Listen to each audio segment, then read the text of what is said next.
uyamtshela ukuthi ubaba wakho akuyena lo wesende likuzalayo kuphela. Mina ubaba wami mhlambe wayefika kabili noma kathathu enyakeni esuka eMandeni la wayesebenza khona engadini whole 5 rand kwaSithebe. Kodwa ngakhuliswa bafowabo. Mangithi abafowabo bangisha besende. Ngisho ntanga yabo bakababa. Ebebethi mabe ngibona bethi uma hamba uyayazi lento.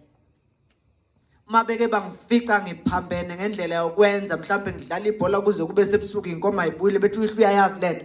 Bangixebule athi mangifika ubaba ngimtshela ngaxetsha lo ubaba wasekuthini athi umfowethu bengeke akushayela mahala kushaya ubaba. Yangitshela lento ukuthi ubaba ukhona. Whether you like it, ayikho into ekuthi ubaba akekho. Ayikho into ethi ngikhule ngingenababa.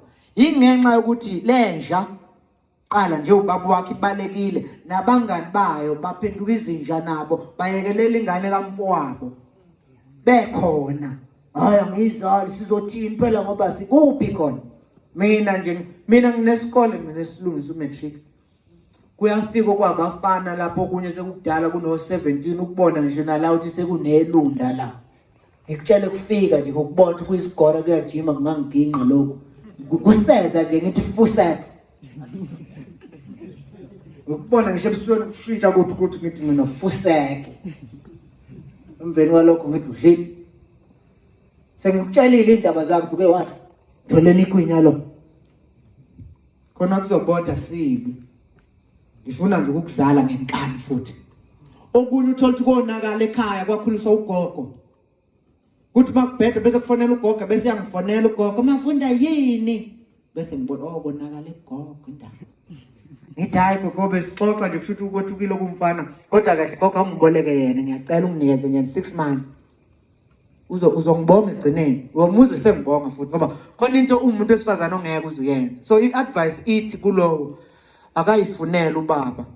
Bakhona obaba baready la ngaphandle abangakuzala bengakuzali. Bakuzale futhi bakuzale bakuqede nje uvela ubone kahle ukuthi mhlambe kwakuyisibusiso kwakhona ukuthi le nje engizalayo ingabikho. uNkulunkulu wayefuna ngizalwe yilo ngazale kahle futhi mangizalwa yilo. Inkinga yathi siyabakhetha obaba. Sesihlonipha lo sizala kuphela. Mina make kwafika ubaba nginandaba ngisho ukuthi unayo qualification waqhamuka nje sengiyazi sefikile ubaba. Akasho lento ayishoyo makufanele sixolise siyaxolisa bakufuna sicele ngoba sibusise sivela kuNkulunkulu siza ngabazali bethu njengoba nathi sisibusise safika ngabazali bethu. So yiba ingane ube indodana yawo wonke umuntu ungavumi ukuthi uzozalwa umuntu othile ngoba uma ungavumi ukuzalwa umuntu othile mhla wafa lo muntu sozwa ngawo ukuthi wena awunabanini sikhona. Awunabanini sikhona. Ingoba esikolozela sikuzame ngenkani ukuzala sibona ukuthi awufuni sikushiye kanjalo ufe sikubuka.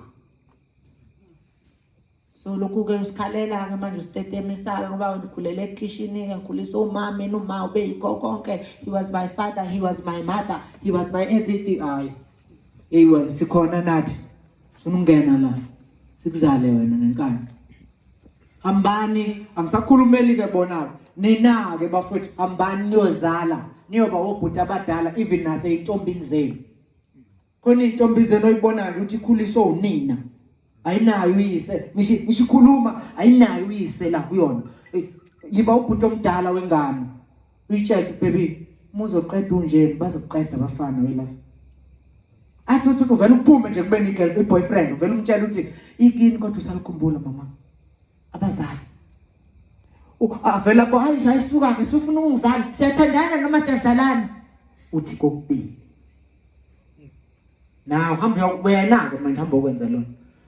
Ilo kwi-page lami ka-Facebook, Instagram, TikTok, every social media platform Umavundla Media Experience. Ngumngani wawo wonke umuntu. Ngikhonza ukudlala isikhathi esiningi. Mawuhlakaniphile uyitshela ukuthi ngiyadlala kanti sengiserious. Ngumfowabo, ngubaba, ngumalume wawo wonke umuntu ofunayo.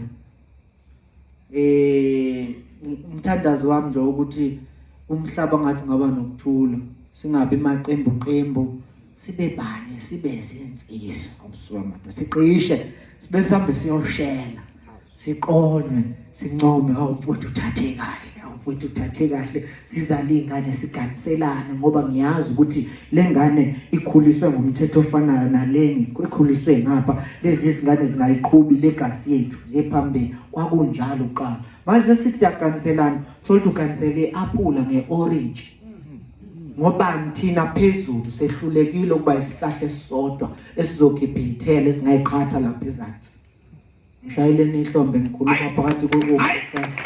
Shayeleni bafowethu. Ngiyabonga. Ngiyabonga bafowethu. Sibonga mfowethu. Sibonga umusa wakho ukuthi nje usibusise mfowethu ngesikhathi sakho. Okunye nokunye uNkulunkulu wakubusisa ngakho mfowethu. Sibonga ukuthi ukushare nathi. Amen. Hayi, ngixolise nawe ukuthi ke einganeni zawethu ngizohamba kungakapheli kodwa mhlawumbe esigabeni sokuhlonipha nje uba umphephethe lapha nawe siyikhuluma sengiyohlalela ukuhlonipha yena kuphela ukuba bengakafiki bengiyobaleka engakafiki okwangempela ngenxa yezimo zokuphuthuma iweekend imatasa le yakusasa nanokuthi ke ngeke ukuthi kufike izikhulu ngingalaleli ngiyijonga ke so kodwa nje ngiyaxolisa manje ngibona ngithi nyomo hayi ngoba ngiyicelebrate ngoba ngibizwa izimo ngiyakuphika ke ukuthi ngiyicelebrate ngishayile emhlombe hayi.